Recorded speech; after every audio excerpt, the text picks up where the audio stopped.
The Australian economy has consistently outperformed expectations over the past year, and this week's data has been no exception. We've seen another solid set of numbers in the March labour force release.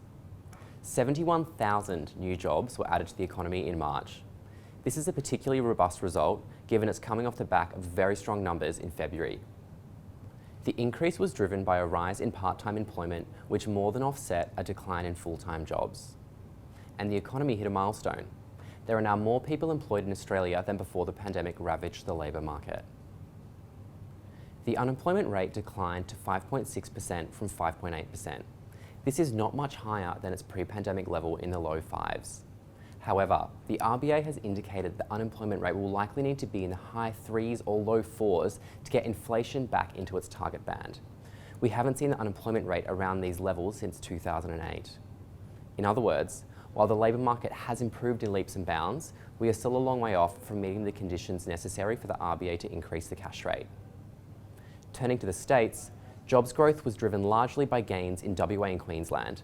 WA was bouncing back from a lockdown in the first week of February, and Queensland has been bolstered by the reopening of state borders. And the government's $1.2 billion tourism package announced in mid-March also can't have hurt. Also encouraging, the number of people working 0 hours for economic reasons. This captures workers who have been stood down. We know this cohort was likely to be receiving JobKeeper and are vulnerable to job losses. The number of people in this category has now fallen below pre-COVID levels. Looking ahead, leading indicators of employment are surging. Job vacancies hit a record high in February, suggesting there are plenty more jobs coming down the pipeline.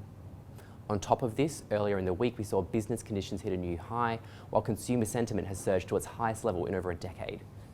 The setbacks in Australia's vaccine rollout and the conclusion of temporary relief measures have done little to dent confidence. We are at a critical juncture of the economic recovery as some important temporary relief measures, including JobKeeper, come to an end. This week's data are a reassuring sign we are still on the right track.